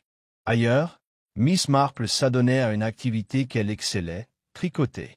Mais ce n'étaient pas les aiguilles qui l'occupaient, mais plutôt l'esprit qui les animait. Elle attendait un visiteur. Au signal, le loquet du portail claqua. Un instant plus tard, Dora Clegg, les joues rouges de vent et de nervosité, entra dans le salon avec un paquet de scones et une voix tremblante. « Miss Marple, j'espère que je ne vous dérange pas. »« Bien sûr que non, ma chère. »« Entrez, a seeds toy press du fort. » C'est une matinée épouvantable. Dora était assise, serrant le paquet comme une bouée de sauvetage. « C'est juste que je n'arrive pas à dormir. Plus depuis que je l'ai trouvé. » Miss Marple hocha doucement la tête. « Ça a dû être très pénible. Je n'arrête pas de me demander. Et si j'avais ouvert le placard une minute plus tôt? Ou si je n'y étais pas entré du tout? Serait-il encore? » Miss Marple posa son tricot. « Cher enfant, on ne peut pas effacer le temps. Mais parfois, on peut mieux le comprendre. » Dora se mordit la lèvre. « On dit que c'était peut-être Monsieur Fanshawe. Tu y crois? »« Je crois, » dit Miss Marple prudemment, que beaucoup de gens sont capables de choses qu'ils ne feraient pas normalement, sous la bonne pression. Les yeux de Dora s'emplirent de larmes. Je ne voulais rien dire devant les autres, mais j'ai entendu quelque chose. Juste avant d'entrer dans le débarras, Miss Marple se pencha légèrement en avant. Une voix d'homme, murmura Dora, derrière le couloir. Une dispute. Je n'ai pas compris ce qui se disait, seulement qu'il semblait en colère. Et je suis presque sûr que ce n'était pas le révérend. Est-ce que ça aurait pu être Julian? Dora hésita. Je ne sais pas. Ça ne lui ressemblait pas. C'était plus brut. Moins raffiné. Miss Marple fronça légèrement les sourcils. Et vous n'avez vu personne? Non. Juste des pas. Des pas rapides. Miss Marple lui tapota doucement la main. Vous avez bien fait d'en parler. Et peut-être, Dora, venez-vous d'ouvrir une nouvelle voie. À la même heure, Cradock interrogeait une autre personnalité intéressante, M. Lionel Topham, le boucher du village, en fin de compte, un partenaire pas si silencieux dans la restauration ratée du toit de l'église 2 ans auparavant. Vous aviez une relation de travail avec mademoiselle Fanshawe? Demanda Cradock, les bras croisés. Topham s'hérissa. Pas vraiment. Elle gérait le club de jardinage comme une opération militaire et les livres paroissiaux comme un percepteur. Elle m'a accusé un jour d'avoir surfacturé mes sandwichs pendant l'exposition florale. Et pourtant, les comptes de l'Église montrent une série de paiements irréguliers marqués comme réparation de toiture fonds d'urgence, tous signés de sa main. L'amtoira da Topham, ça serra. J'étais payé pour mon travail. Rien de plus. Et le révérend Rourke? Insiste Cradock. Vous a-t-il parlé de quelque chose dans les semaines précédant sa mort? Topham changea de position. Il est venu une fois. Il a demandé la liste des factures. Il a dit qu'il y avait une confusion sur les montants payés. Était-il menaçant? Non. Mais il avait cette expression dans les yeux. Comme s'il avait compris quelque chose. Cradock plissa les yeux. Et qu'est-il arrivé à ces factures? Je les ai brûlées, rétorqua Topham. Je ne pensais pas qu'ils étaient importants. Cradock prit note. Pas un aveu, mais un signal d'alarme dans la tempête. Ce soir-là, Miss Marple se rend au presbytère. Elle apporta une tarte aux prunes et une question. Le révérend Dénin la reçut avec une politesse lasse, lui offrant du thé et une place près du feu. « Je l'avoue, dit-il, je suis à bout de nerfs. L'Église est en deuil. La presse a commencé à appeler, et les comptes, eh bien, je ne sais pas trop par où commencer. » Miss Marple se rota. Je me demandais, révérend, si je pouvais voir les vieux registres. Ceux que Sibylle utilisait. Bien sûr, dit-il en se levant. Mais je doute qu'il vous dise quoi que ce soit que l'inspecteur n'ait pas déjà vu. Elle le suivit dans le petit bureau de l'église, où 2 volumes poussiéreux étaient posés côte à côte. L'écriture de Sibylle était reconnaissable entre mille, disciplinée, fluide, implacable dans les détails. Miss Marple tourna la page et trouva une date marquée 6 mois plus tôt. Les colonnes étaient nettes. Les montants étaient équilibrés. Mais une note dans la marge attira son attention. J'ai transféré 100 livres sterling à Autriche, voir enveloppe 9. Enveloppe 9, murmura-t-elle. Je n'ai jamais retrouvé ces enveloppes, dit Dénin derrière elle. Il n'y a aucun dossier marqué comme tel. Miss Marple hocha lentement la tête. Alors, révérend, je vous suggère de ne pas regarder dans les dossiers, mais dans les boîtes. Des boîtes à biscuits, Peut-être. Ou des boîtes de dons où personne ne penserait à regarder. Elle tapota doucement le registre. Sibyl était précise. Si elle avait craint d'être trompée, elle aurait laissé une piste, mais pas facile à suivre. Il se peut que le révérend Rourke l'ait trouvée en premier, et que quelqu'un d'autre l'a retrouvée. À la tombée de la nuit, le village bourdonnait de nouveau. Des rumeurs de fausses factures et de fonds manquants commençaient à se glisser entre les vitrines et les fils téléphoniques. Julian Fanshawe restait, le principal suspect. Distant, opportuniste et bien trop désireux de récupérer la boîte de biscuits. Mais d'autres remontaient à la surface. Monsieur Topham et ses factures disparues, le révérend Denain et ses livres brouillés. Et même Dora Clegg, dont la voix, à peine audible, se faisait entendre dans le noir. Miss Marple était assise seule dans son cottage tandis que la pluie frappait doucement la fenêtre. Elle contemplait la lettre non ouverte qu'elle avait retirée du registre. Elle n'avait pas d'adresse, seulement un seul mot écrit d'une écriture soignée, presque craintive, confession. Mais elle ne l'ouvrira pas encore, pas avant d'en être certaine. Parce qu'à Saint-Mary-Mead, même les confessions nécessitent un contexte et Miss Marple avait appris, depuis longtemps, que la vérité attendait souvent le tout dernier moment pour se faire connaître. Le lendemain matin, une fine bruine s'accrochait aux haies et aux grilles de Saint-Mary-Mead, baignant le village d'une fine couche de mélancolie tranquille. Miss Marple, levée plus tôt que d'habitude, se tenait à la fenêtre de son salon, observant la brume onduler sur la verdure. C'était le genre de journée, remarquait-elle souvent, où les secrets avaient plus de chances d'apparaître pour peu qu'on ait la patience d'observer. Elle n'avait pas encore ouvert la mystérieuse enveloppe qu'elle avait trouvée dans le registre.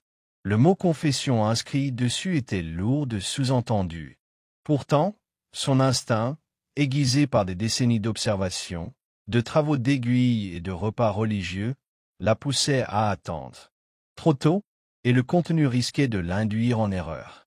Elle avait appris que la vérité, comme la crème anglaise, se conserve mieux lorsqu'on la laisse tranquille. Au lieu de cela, elle enfila son manteau bleu marine, noua un foulard sous son menton et remonta le chemin jusqu'à Rosebank Cottage. Là, elle sonna à la porte sous une plaque en laiton poli sur laquelle était inscrit « Madame Dorothea Pettigrew, secrétaire, club de jardinage ». La femme qui a répondu était enveloppée de tartan et de suspicion. « Jane Marple, dit-elle. Je pensais te voir. » Miss Marple sourit agréablement. « Et j'ai pensé, chère Dorothea, que vous pourriez détenir un petit mystère sans vous en rendre compte. » Madame Pettigrew la fit entrer, l'air résigné à toute intervention. « Vous voulez parler de la boîte, je suppose. »« Pas directement, » répondit Miss Marple en retirant ses gants. « Mais indirectement, oui. Vous souvenez-vous si Sibyl Fanshawe a déjà mentionné avoir conservé des documents hors de la salle paroissiale ou de son domicile ?» Madame Pettigrew renifla. C'était une créature d'habitude, Jane. Elle avait ses petits rituels. Elle utilisait toujours la boîte à biscuits pour les affaires du comité. Oui, mais je me souviens d'autre chose maintenant que tu le dis. Oh, au printemps dernier, avant la fête du jardin, elle m'a demandé le double de la clé de la remise à outils derrière l'église. Je lui ai dit qu'elle n'en avait pas besoin rien que des chaises cassées et de vieilles guirlandes, mais elle a insisté. Elle a dit qu'elle devait cacher quelque chose là où personne ne s'en souciait. L'expression de Miss Marple ne changea pas, mais son regard s'aiguisa légèrement. « Et a-t-elle jamais rendu la clé ?»« Non, » répondit pensivement Madame Pettigrew. « Mais je n'ai jamais pensé à demander. » Miss Marple se leva avec un sourire gracieux. « Alors, Dorothea, je me demandais si vous auriez la gentillesse de m'accompagner pour une petite promenade. » Le hangar se dressait derrière l'église, à moitié dissimulé par des hortensias envahissants et un treillis effondré. Sa porte grinçait sur ses gonds rouillés tandis que Madame Pettigrew, s'énervant devant son état délabré, s'efforçait d'ouvrir la clé. À l'intérieur, une odeur de bois humide et de vieux vernis flottait dans l'air. Une chaise longue cassée gisait dans un coin. Des panneaux de cantiques couverts de poussière étaient appuyés contre le mur. Pendant un instant, Rien ne sembla vraiment utile. Puis Miss Marple l'a repéré. Une boîte à chaussures coincée sous une nappe moisie. Elle se pencha et le souleva avec précaution. Il était plus lourd qu'il n'y paraissait. À l'intérieur, enveloppé dans du papier ciré, se trouvaient plusieurs documents pliés, les coins jaunis et l'encre passée, mais encore lisibles. Des relevés bancaires, des registres manuscrits, et le plus curieux de tous, un petit agenda à reliure bleue, du genre de ceux que l'on trouve dans les papeteries d'antan, avec des lettres dorées estampillées sur le dos, 1947. Miss Marple ne l'ouvrit pas. Elle referma simplement le couvercle et regarda Dorothea. « Je crois, dit-elle doucement, que nous avons peut-être trouvé ce que le révérend cherchait. » En début d'après-midi, le journal était ouvert sur les genoux de Miss Marple, qui en parcourait le contenu avec une attention délicate. Les entrées étaient écrites par Sibylle Fanshawe, plus jeune à l'époque, mais précises.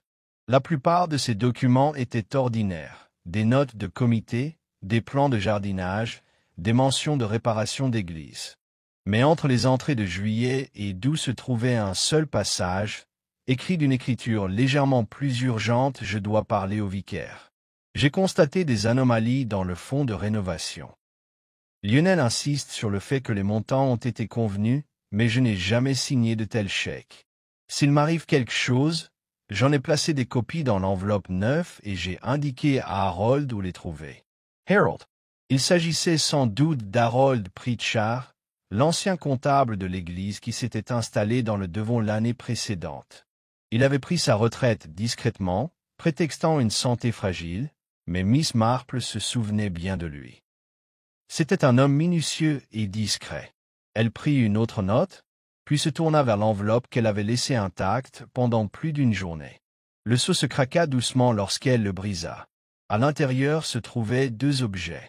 La première, une simple note dans l'écriture familière du révérend Rourke. « À quiconque trouvera ceci, j'ai confirmé que le fonds de rénovation a été manipulé via un compte secondaire des retraits non autorisés effectués au nom de Sibylle. Je pense qu'elle a été réduite au silence, indirectement, voire délibérément. Si je suis absent, veuillez montrer ceci à l'inspecteur Craddock ou à mademoiselle Marple. La vérité est dans le hangar. » Le deuxième élément était un reçu imprimé, un virement bancaire datant d'il y a 18 mois. Le destinataire, une société nommée Fanlo et Art Restoration Consulting. Une somme modique, mais signée faussement du nom de Sibylle Fanshawe. Miss Marple resta assise, très immobile. Une signature falsifiée. Un second récit. Et un hangar rempli de preuves discrètement conservées. Quelqu'un avait découvert que le révérend Rourke rassemblait les pièces du puzzle. Et quelqu'un avait été suffisamment désespéré pour l'arrêter avant qu'il ne puisse partager ses découvertes. L'inspecteur Craddock ne fut pas surpris lorsque mademoiselle Marple demanda un rendez-vous ce soir-là. Elle le rencontra au presbytère, les pièces du hangar soigneusement cataloguées dans son sac à main. Il l'écouta en silence exposer ce qu'elle avait découvert. Le journal, les faux transferts, les références à l'enveloppe neuve et le lien avec Harold Pritchard. Craddock hocha la tête d'un air sombre. « Je contacterai Pritchard ce soir. S'il confirme cela, nous aurons peut-être de quoi inculper quelqu'un. Il y a encore une chose, ajouta Miss Marple en lui tendant l'enveloppe marquée confession. Du révérend, elle secoua la tête. Non, celui-ci était séparé. Celui-ci est arrivé chez moi ce matin, sans adresse de retour. À l'intérieur se trouvait une seule feuille de papier, non signée, dactylographiée. Je n'ai jamais voulu que quelqu'un meure. Je voulais juste ce qui lui était dû. Quand Sibylle a menacé de révéler la vérité, j'ai paniqué. Mais je ne lui ai pas fait de mal. Je le jure. C'était un accident. Rourke n'a pas lâché prise. Je l'ai retrouvé derrière le couloir. On s'est disputé. Il est tombé. Je ne l'ai pas poussé, mais je ne l'ai pas aidé non plus. Je suis part one. Je ne pensais pas qu'il allait mourir. Comprenez-moi bien. Craddock se passa la main sur le visage. Alors ils avouent sans vraiment avouer. Ce qui nous indique, dit Miss Marple, qu'ils craignent à la fois leur culpabilité et les conséquences de leur aveu. Un aveu à moitié concluant est une protection de lâche. Il leva les yeux. Devinez qu'il a écrit. J'ai de forts soupçons. Mais j'aimerais voir une dernière réaction avant d'en être certain. Cradock se leva. Alors, on va laisser le village s'agiter encore un peu. Miss Marple hocha la tête, les yeux pensifs. Dehors, la pluie avait cessé, mais les nuages persistent. La vérité, sentait-elle, n'était plus qu'à un murmure, elle ne se cachait pas dans l'ombre, mais dans la façon dont une personne pouvait tressaillir lorsqu'elle croyait que personne ne la regardait. Et elle regarderait. Vendredi matin, la bruine avait laissé place à un brouillard bas qui semblait étouffer le rythme habituel du village. La cloche de l'église sonnait tard, le sifflet du laitier perçait à peine l'air, et les rues de Saint-Marie-Mide étaient plongées dans un silence si profond que même les ragots en adoucissaient le ton. Mais sous ce silence, la tension montait. Au comptoir de la boulangerie, deux femmes faisaient semblant de comparer des pains de seigle, tout en chuchotant pour savoir qui avait vu Julien Fonchau pour la dernière fois. À la poste, Madame Crumble avait déclaré à voix basse que le véritable meurtrier était quelqu'un de bien plus proche de l'église qu'on osait l'admettre. Miss Marple, quant à elle, poursuivait sa promenade habituelle dans les ruelles du village, sans aucune hâte apparente. Elle marchait lentement, ses gants fermement boutonnés, son chapeau légèrement incliné contre le vent. Mais ses pensées étaient perçantes. Elle avait vu un schéma se dessiner, un schéma qui dépassait la cupidité ou la vanité. C'était le schéma d'une dissimulation. Ni grandiose ni professionnelle, mais du genre désespéré qui émane de gens ordinaires prenant discrètement des décisions désastreuses. Son premier arrêt fut le presbytère. Elle a été accueillie une fois de plus par le révérend Denain, qui semblait plus mince que quelques jours auparavant. « Je dois admettre, dit-il en la faisant entrer, que je me sens de plus en plus perdu.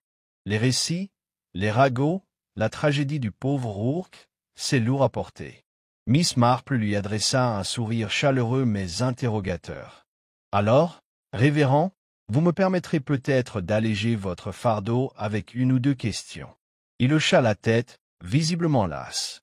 « Demande ce que tu veux. » Elle s'assit près de la fenêtre. « Vous souvenez-vous, il y a quelques mois, que Sibylle Fonchau vous avait convoqué en privé, vous et Harold Pritchard, à l'époque où elle remettait en question certaines factures de restauration? » Denain cligna des yeux. « Oui, oui, je crois. » Elle semblait très inquiète.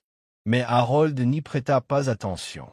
Il dit qu'il n'y avait pas eu de malversation, simplement une incohérence administrative. « Et tu as vérifié par toi-même? » « Je ne pensais pas que ce soit nécessaire, » avoua-t-il en rougissant légèrement.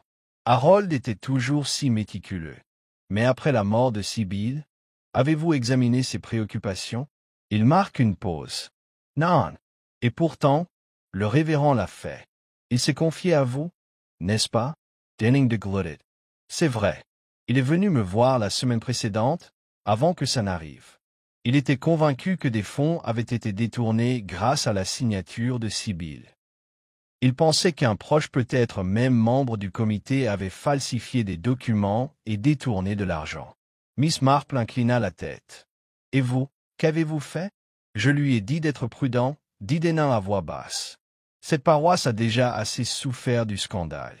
Il a dit qu'il rassemblerait des preuves. Il a demandé la clé de la remise à outils. » Le regard de Miss Marple ne vacilla pas. « Et vous le lui avez donné? »« Oui. Est-ce que tu regrettes ça maintenant? » Le vicaire ferma les yeux. « Non, parce qu'il avait raison. » La voix de Miss Marple était douce. « Alors, vous devrez aider l'inspecteur Cradock à son retour cet après-midi. Il n'y a aucune dignité à cacher des secrets une fois que quelqu'un est mort en essayant de les révéler. » Denain hocha lentement la tête. « Je le ferai. » Elle se leva et lui tapota doucement le bras. « Je sais que c'est difficile, mais tu ne dois pas laisser la loyauté faire obstacle à la vérité.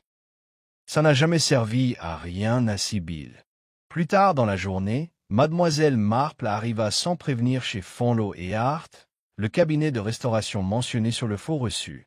Le bureau était modeste à Mush Benham, coincé entre une cordonnerie et une agence immobilière.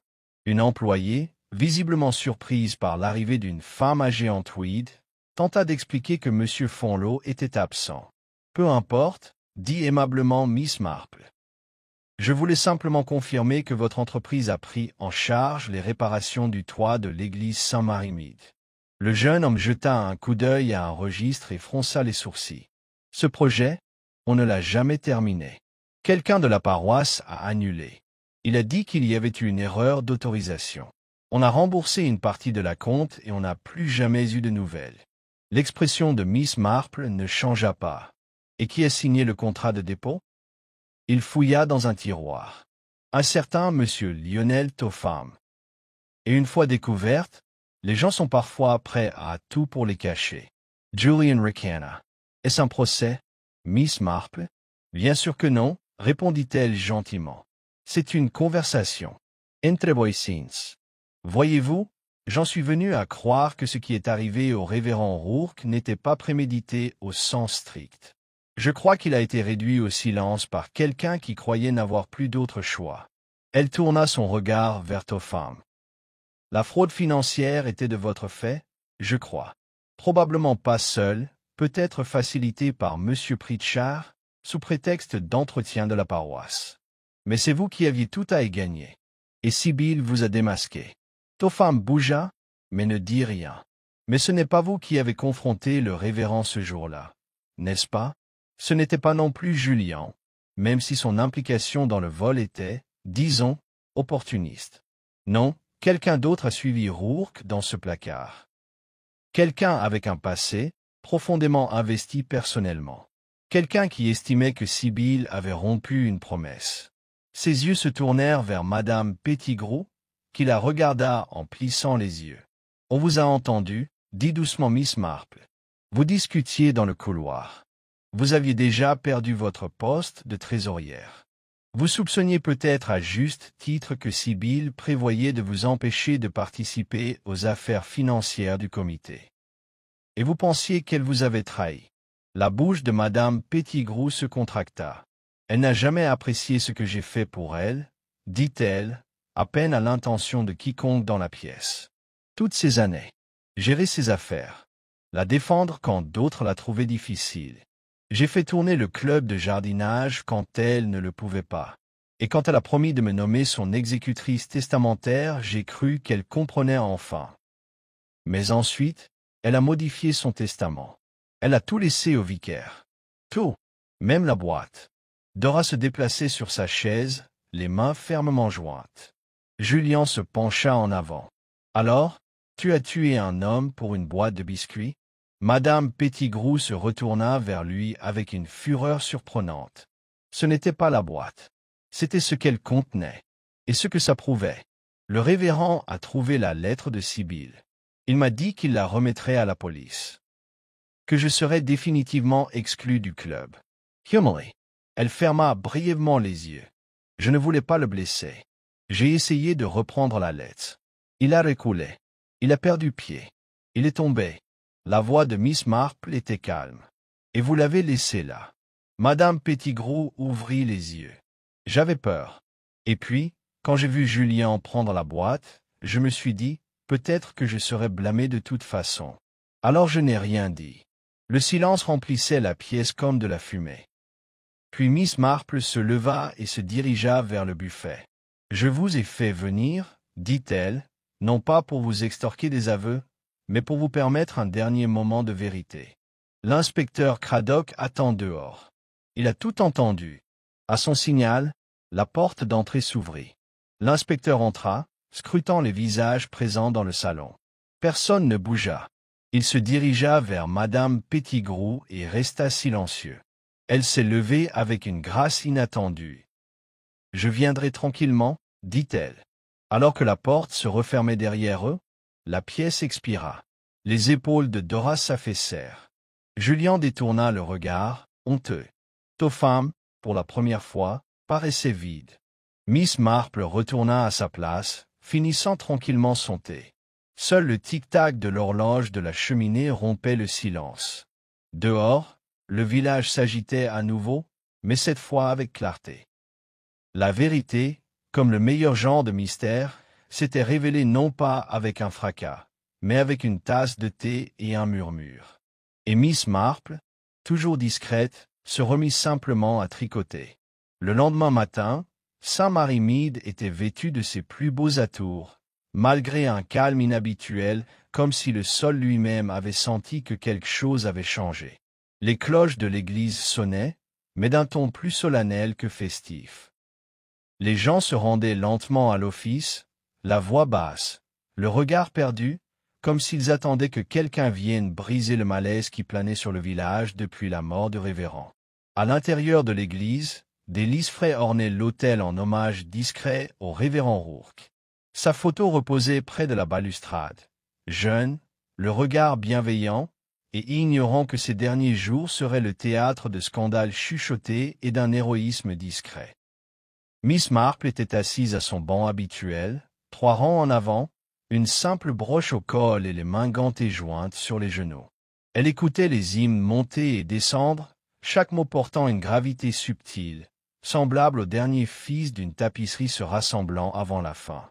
Lorsque la bénédiction finale fut donnée et que la congrégation commença à sortir, l'inspecteur Craddock resta assis à côté d'elle, son manteau plié sur ses genoux, les yeux pensifs. « Vous aviez raison, dit-il à voix basse. Madame Pettigrew a signé une déclaration ce matin. Elle dit avoir suivi Rourke dans le placard après qu'il a menacé de porter la lettre de Sibyl à la police. Il tenait la boîte, elle a essayé de la saisir, il a trébuché et a heurté le porte-serpillière. » Miss Marple hocha la tête. Il n'a jamais été question de malveillance, d'errement, simplement de peur. Elle avait bâti son identité autour du contrôle du club, de sa réputation.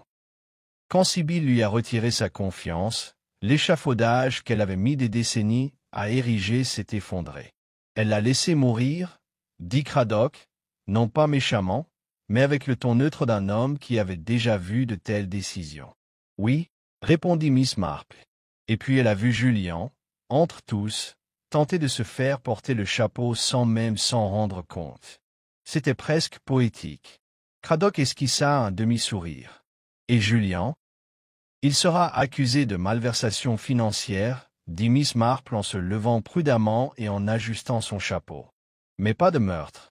Et je soupçonne que cette expérience sera une punition suffisante pour un homme si soucieux de son intelligence. » L'inspecteur se leva à son tour. « Étage M est aux femmes.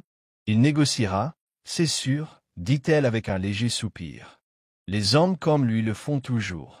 Il renonce à tous les noms avec lesquels il a échangé pour se protéger. Mais Sibyl a fini par gagner. Vous ne comprenez pas? Elle a laissé la vérité derrière elle, par couches successives. La clé, le journal, l'enveloppe. Tout était là pour que quelqu'un ait la patience de la retrouver. Ils sortirent dans le cimetière où les villageois avaient commencé à se rassembler en groupe, les voix basses et curieuses. Certains spéculent déjà sur la personne qui pourrait remplacer Madame Pettigrew au Garden Club. D'autres se demandaient ce qu'il adviendrait des comptes de l'Église et si une enquête officielle pourrait retarder la fête d'été. Miss Marple refusa un biscuit de Madame Crumble, fit quelques hochements de tête aimables et commença son chemin vers la maison. Cet après-midi-là, elle se retrouva dans son salon, la tasse de thé sur sa table fumant doucement et Jérémia le chat se pelotonnant en cercle parfait près de l'âtre. Elle se déplaçait lentement, ses articulations n'étant plus ce qu'elles étaient, mais ses pensées aussi claires et agiles que jamais. Il y avait quelque chose de réconfortant à avoir toutes les pièces en place. Elle s'assit près du feu et ouvrit à nouveau le journal à reliure bleue de Sibyl Fanshawe, datant de 1947. Bien que le mystère fût désormais élucidé, Miss Marple fut attirée par un dernier passage qu'elle avait négligé lors de ses précédentes lectures. C'est étrange de voir à quel point nous, les femmes, passons souvent inaperçues. Elles pensent que nos tasses à thé et nos aiguilles à tricoter nous rendent inoffensives. Mais nous nous souvenons de certaines choses. Nous les remarquons. J'espère que si jamais il m'arrive quelque chose, quelqu'un remarquera ce que j'ai essayé de dire. Même si je ne pouvais pas le dire franchement. Miss Marple ferma le journal avec une révérence silencieuse. Sibyl n'avait pas laissé un appel à l'aide, mais une traînée de petits indices délibérés espérant que quelqu'un lirait les signes entre les points de suture de la vie quotidienne. Miss Marple le comprenait intimement. Ce n'est pas la force d'action qui a permis de résoudre des crimes dans des endroits comme Saint-Mary-Mead, mais grâce à l'attention. Dans tout le village, la vie reprend son cours avec ce curieux mélange d'évitement et de rééquilibrage que seul un village anglais soudé peut maîtriser. Le cottage de Madame Pettigrew était fermé. Son absence, bien que jamais évoquée directement, se faisait sentir à chaque réunion du comité paroissial et à chaque thé servi, sans qu'elle ne fasse de remarques acerbes. Sa chute devint un mythe édifiant jamais raconté en détail, mais évoqué avec des regards entendus. M. Topham a annoncé un congé temporaire de sa boucherie, invoquant des raisons de santé, bien que la plupart aient convenu qu'il ne reviendrait pas. Julian Fanshawe a disparu aussi brusquement qu'il était apparu, son avocat lui livrant des documents depuis un bureau londonien et présentant de brèves excuses en son nom. Dora Clegg, à son honneur, s'est vue offrir un petit poste de gestion des archives du Garden Club, un acte de confiance de la part du nouveau président du comité et un geste que Miss Marple a discrètement soutenu. Elle voyait Dora de temps en temps maintenant, toujours en train de passer devant le presbytère avec son manteau soigneusement repassé et la tête un peu plus haute qu'avant. La boîte à biscuits, cabossée et décolorée comme toujours, a été remise à sa place sur l'étagère de la salle paroissiale. Vide, bien sûr, mais d'une certaine manière, c'est plus significatif maintenant. Un symbole de ce qu'il contenait, pas seulement des biscuits, mais des promesses, des avertissements et le courage silencieux d'une femme qui en avait vu plus qu'elle n'en avait jamais parlé à voix haute. Et peut-être, pensa Miss Marple en sirotant son thé, était-ce là le véritable cœur du mystère, non pas la boîte elle-même, ni l'argent, ni même la chute dans le placard, mais les voix douces et obstinées des femmes qui refusent d'être effacées. La cloche du clocher de l'église a sonné une fois. Le crépuscule s'est doucement installé sur le village, effleurant les toits et les haies d'une brume dorée.